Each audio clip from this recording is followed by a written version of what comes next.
is always on the other side of what it is we want to accomplish, because if we are trying to become something that we've never been or seen before, automatically the brain is like, okay, that's a danger zone. The main thing is to understand that fear is also just a habit, and fear is the emotion that you've been practicing to keep yourself in a certain place. And so I think the best thing I would say is to constantly try to prove to your brain why the fear is irrational by doing little things and building up incrementally over time that take you outside of your comfort zone. So that I think the more that you have that, the more you can reinforce to your brain that there really is no tangible threat. And I also think the other thing that's really helped me is the fear of what happens if you stay stagnant and don't do it. What is going to happen if you don't take action in a year from now? You're going to be exactly where you are, and you're going to run into the same issues and problems. And so that fear also really drives me of, I do not want to be where I am right now in a year from now. And I don't want to just sit here and wallow in whatever it is. But then also on the opposite end, you need to have that vision of, okay, what happens if I do stay consistent in a year from now? What could take off for me if I really just focus and apply myself? And it's not like I'm, climbing Mount Everest every day, but just doing things consistently every single day that feel uncomfortable. What is that going to do for my life in a year from now? And I think it's important to have both the pain and the pleasure point, right, on both ends. So I think it's really clear, you need to be clear in defining, like, okay, I'm fearful of doing it, but what's the even worse fear if I don't do it? So that, I would say, make that clear for yourself. Hello everyone, welcome to another episode on Your Health is Your Greatest Wealth. I have the pleasure of introducing a very talented young lady by the name of Cybele Fasquelle. And Cybele, tell us a little bit about what you are doing today with your music and what you hope to accomplish. Absolutely. So my name is Cybele. I am a full-time psych student at Harvard and a Berklee College of Music dual degree student studying film scoring. I'm about to also apply for my master's program to get a master's in film scoring, but I am also songwriting, composing, producing. I just shot a music video. I have a shoot today, so I'm just putting out a lot of original music right now, and I hope to make the world a more loving place through my music. Cybele, so I actually looked at your Instagram page and I was very impressed that, number one, you're funny. You talk about what a disco video looked like if it was made by a Harvard psych major. And so I know you have a lot of fun with what you do. What I also found equally impressive is that you are a college student and you're also pursuing a music career. And what I really, really wanted to ask you about is that you are very young. I won't disclose your age. You're welcome to if you'd like to. You, however, are very high motivated and have a lot of goals in an era when I don't see a lot of youth your age so driven, having so much ambition and having positive goals. Share with me a little about what your background looked like and what drives you, how you get your inspiration and your mindset. I think I'm very, very lucky to have amazing parents who are super supportive of what I do. And my mother is also a very focused woman, and she always leads me back to the path whenever I go astray or anytime I have any problem at all, whether it's an emotional, psychological issue or something I don't know how to write an email or whatever it may be, I go to her. And that has been a major source of support in my life. And she's always been this incredibly positive female role model. And I never thought that women could, not do as much as men, or I never really had any concept of this difference because I looked at my mom and I always thought, well, that's what women are like, because she was my first example. And so I think I just learned that through her, it was important to, not be afraid to ask for what you want, communicate, be direct and clear and assertive, and that there was nothing wrong with having any of those leadership traits. I think because of that, it's led me to being very focused and also understanding the importance of mindset and routine and why you need to do a meditation before you go to bed or in the morning and why it's important to do gratitude. It's so important to have that I learned from her and from my own discovery to have these means of kind of priming your brain for the day or before you go to bed, because if you don't take those measures, you start to fall into like a negative decline. I think naturally the brain wants to stay where it's comfortable, and our primal brain wants to stay in fear and in survival mode. And if we don't do those things, then we start to just passively consume life. So that's a very long answer as to why I am the way I am. Yeah. You're speaking my language, and that's why I love this topic for your health is your greatest wealth. I mean, someone in our audience might be watching thinking, well, what does music have to do with your health being your greatest wealth? Well, everything. You just spoke about it. It's gratitude, it's meditation, it's positive mindset. And I also love that you said you have positive mentors in your Yeah. life, because I think that is so needed and very underrated and undervalued by so many in society. Just reaching out to someone that you really look up to that can give you a guiding hand, as well as being a mentor for others. So I love that you do that and that you have had that in your life, and more people need that. If you're very fortunate that it happens to be a family member, those that don't have family members that help them aspire for higher, please look outside of your family. There are always people willing to help, would be my one message for our audience, that there's always good people out there looking to mentor individuals with goals and inspiration. And you said a few other things, Cybele, that I wanted to ask you about. So how does one go from being a psychology major to being dual degreed in Berklee School of Music as well as Harvard? Just Yeah. unpack that for me. So I have always been very, like in school, I've always been very academic, and I really love to analyze things, and I really love to analyze the way people think. And I think it's through long form essay writing and all the analysis I've done of books and films in high school that really led me to um, want to pursue a degree in psychology. I think it's also an incredible foundation for writing music as well. If you're doing film scoring, if you're doing songwriting, because it's all a game of understanding human emotions and the way humans behave, and whether that's irrational or it makes sense. And so the dual degree was something I learned through, I guess, the internet, that Harvard had an option where you could take classes at Berklee College of Music, and I thought it was a great way to also keep up my musical skills. And so initially I applied for Harvard and I applied for Berklee separately, not applying through the dual degree program because I was fearful, well, if I don't get into one, does that mean I'm not going to either? So I got into both.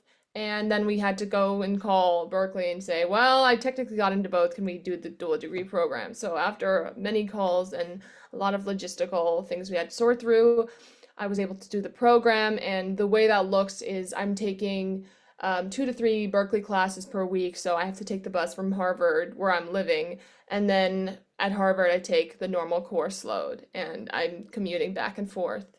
But that means almost double the amount of average coursework. Yeah. And so there's obviously obstacles that are there to helping you accomplish what you're doing with this dual degree and pursue music, and you are not letting that stop you. So that entire process that you mentioned, you had this fear that you might not get into one or both, so you didn't want that to be something else. Talk to me a little bit about that, like the stories you were telling yourself, the maybe a bit of limiting beliefs, and how you overcame that. I'm sure that played a big part of it, and talk to me a little bit about that. Yeah, so actually, it's really funny because before I even got into either school, I remember I was like first creating my profile on LinkedIn as a young, like 18-year-old. And I was sitting next to my brother at the time, and I was gonna put in my LinkedIn bio, like Harvard and Berkeley dual degree program student, even though I hadn't gotten in yet. And I was like, is this too crazy to put out if it hasn't happened? And so I guess I decided to leave it there for the moment. And I think the limiting belief was also having to do with the fact that, maybe I think the idea that maybe I can't have it all because it seemed so I think sometimes when we think about the idea of having everything that we've ever wanted or having a really big goal, the mind immediately goes to like, oh, does this feel safe or what now? Or this feels so strange to not be pining after something. And I think that what I've learned in this process is, dreams really can come true. And I think we have to get rid of, and I've been getting rid of using the saying like, oh, it's too good to be true. I hate it when people say it's too good to be true or, oh, my luck is going to run out, or just things that we've accommodated as sayings because that's insinuating that the norm has to be bad or that things that are wonderful are not realistic. And so I think I've really, these past few years, I've been working on rewiring my belief system, but also understanding that things that I do that I'm scared of that are just one step beyond what I currently believe.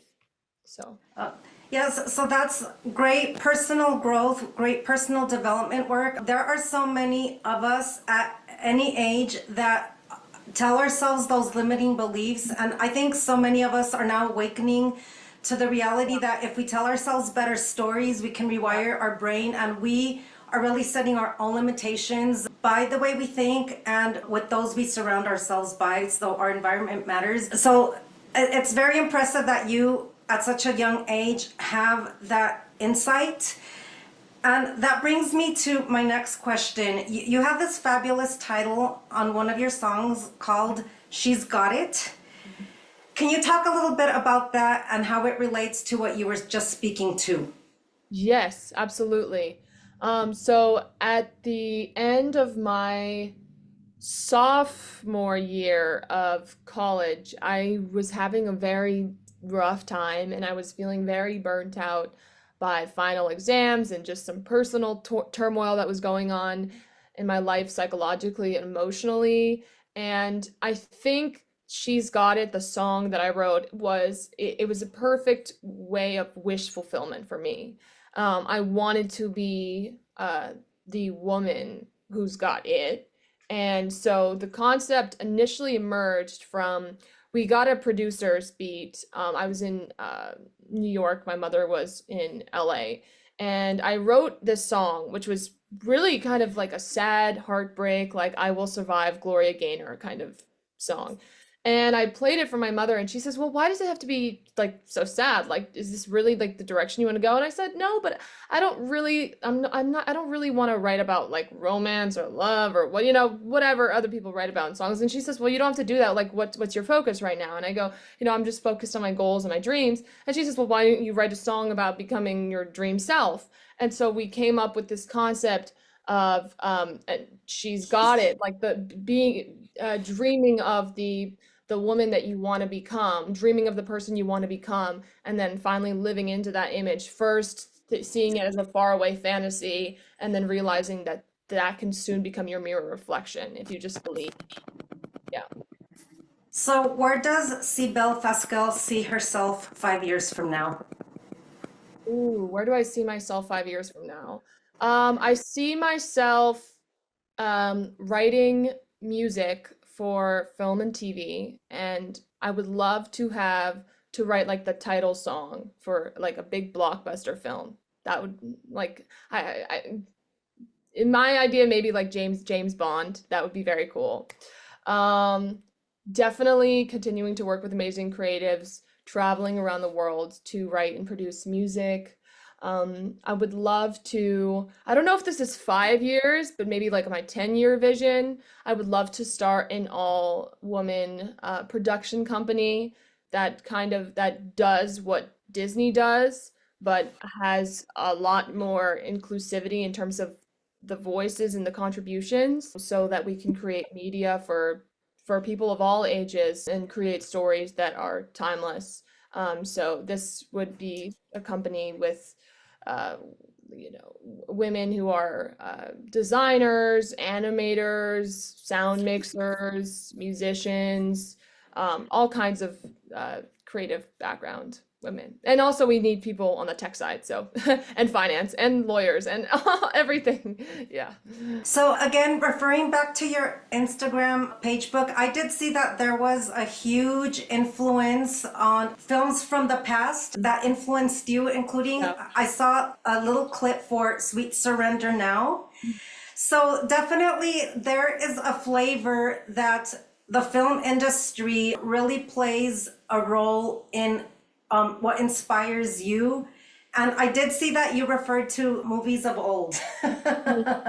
So let me ask you this then, since you have these wonderful aspirations on starting a production company in the future, how much does visualization play into you having those future goals, those future dreams?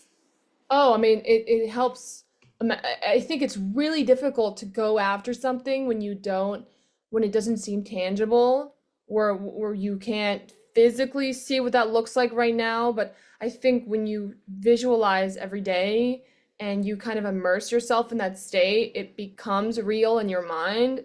And as we all know, everything around us starts from the mind. So once you have that in, I think it starts to subconsciously influence the way you behave and the actions you take and the opportunities you start to attract to align you to the vision that you have cemented subconsciously. I think I think whether we realize it or not, and a lot of people live on default mode of just merely taking in our surroundings and accepting that that's the way we need to live for the rest of our life, or if we're in a bad circumstance, that we're going to let that completely consume us. And of course, people who even try to consciously create our reality often have moments where we get sucked in by that. But I think making it a practice of deciding to create an environment in your head of what you want your life to look like is the first step to creating it in reality. Great advice. We are creators and we can create our own reality. So, Cybele, with that in mind, what would you tell a younger version of yourself, or what would you tell someone that is 10 years younger than you, that young girl that is maybe not quite where you are, hasn't had the dreams, doesn't know how to get there? What advice would you give your younger self or a version like you? I guess my main advice would be number one, act like there's no tomorrow and really take that advice into account for, like, stop delaying whatever you have in your head. Like the faster you can bridge the gap between thinking and doing is really the key. And I think we get in our heads and we have analysis paralysis. So number one, just start acting on whatever vision you have. Number two, really, like, when you take advice from people or when you hear negative comments, pay attention to who is saying them. Is it your run-of-the-mill guy on the block, or is it, I don't know, Beyonce? Because there's a huge difference between who's telling you information, and you really have to be perceptive of where it's coming from. Because, I think it's really, really easy to get lost when you're young in what other people say, and wanting to fit in and be cool. And everybody has that itch, especially when you're young, to just be people pleasing and to want to fit in and not ruffle feathers.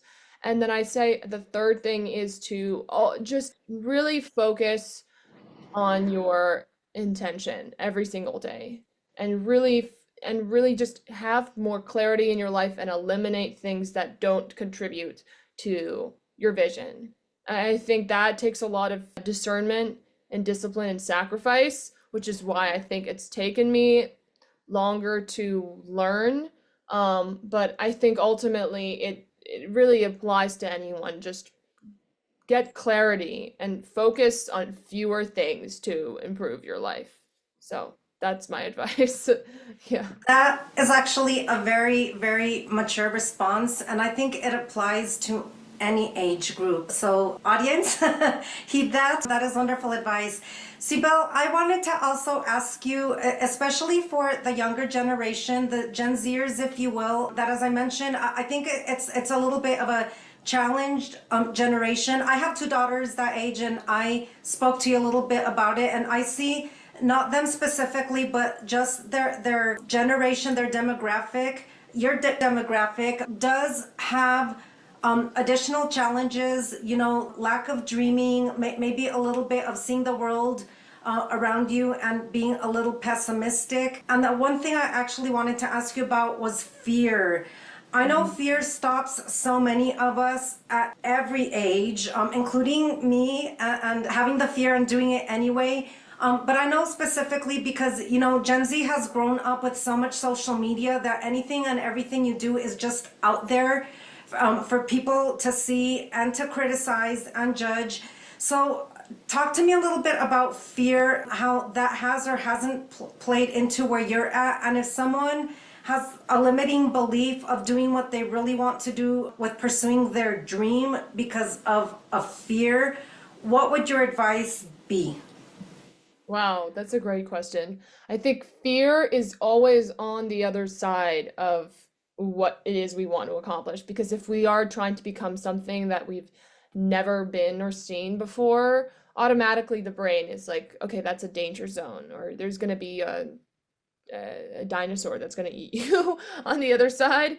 I think the main thing is to understand that fear is also just a habit, and fear is the emotion that you've been practicing to keep yourself in a certain place. And so I think the best thing I would say is to do is to constantly try to prove to your brain why the fear is irrational by doing little things and building up incrementally over time that take you outside of your comfort zone. So that I think the more that you have that, the more you can reinforce to your brain that there really is no um, tangible threat. And I also think the other thing that's really helped me is the fear of what happens if you stay stagnant and don't do it. What is going to happen if you don't take action in a year from now? You're going to be exactly where you are, and you're going to run into the same issues and problems. And so that fear also really drives me of I do not want to be where I am right now in a year from now, and I don't want to just sit here and wallow in whatever it is. But then also on the opposite end, you need to have that vision of, okay, what happens if I do stay consistent in a year from now? What could take off for me if I really just focus and apply myself? And it's not like I'm, climbing Mount Everest every day, but just doing things consistently every single day that feel uncomfortable. What is that going to do for my life in a year from now? And I think it's important to have both the pain and the pleasure point, right, on both ends. So I think it's really clear, you need to be clear in defining, like, okay, I'm fearful of doing it, but what's the even worse fear if I don't do it? So that, I would say, make that clear for yourself. Such a great point. So, Cybele, for our audience here who is really interested in following you and your music, where can they find your music? Great. So my main social media page is Cybele Official, Cybele underscore official underscore on Instagram. My Spotify is Cybele, and I have two songs out. She's Got It and Feel Good.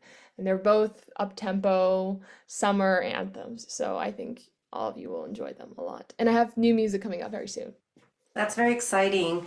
So, Cybele, was there anything that I did not know to ask you that you would like to share with our audience here today? Um, I guess maybe like what we could see more in the world of, maybe in music or in media. I think like talking about filling in a gap, or how we can help people be more positive and not be so um stuck in like a fatalistic point of view. I think maybe something constructive that people could walk away with. And is that how your title, Feel Good, is that what that relates to? Feel, yeah, feel good. It's really is just about Like the whole theme of the song is about feeling good and really enjoying life to the fullest.